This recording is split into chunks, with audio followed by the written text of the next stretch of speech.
Ilha ang karaang pulong. Ang karaang pulong nga subuanon nga angay natong makatunan og may bawaan karong adlaw kining giingon og pakigdait, panagdait or makidaiton.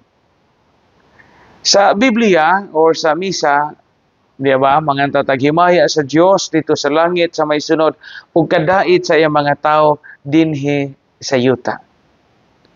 Nga sa English, goodwill. Unsa man ning makigdait?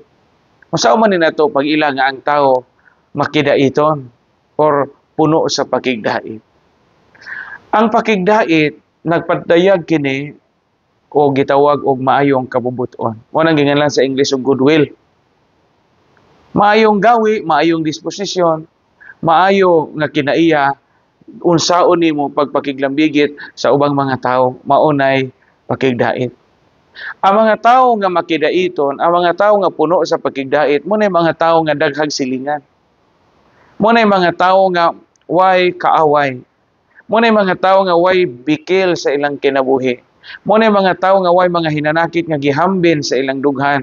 Way mga kasuko, kaligot-got, kalagot, kapungot, kasilag nga ilang gitiner diha sa ilang pagkatao. Kung maayo kang makigdait or puno ka sa pakigdait, gaan imong kasing-kasing. Sa samang pagkaagi usab, ang Ginoo nagtawag kanato sa pagkamaayo nga silingan. Nga diin ang kalinaw nga gihatag sa Ginoo nato kanang shalom nagpadayag usab og panagdait. So, are we in good terms with everyone? Are we in good terms with our neighbors?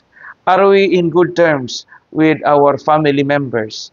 Are you in good terms with your husband, with your wife?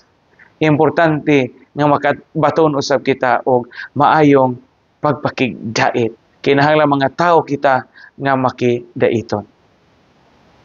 Ilha ang karaang pulong.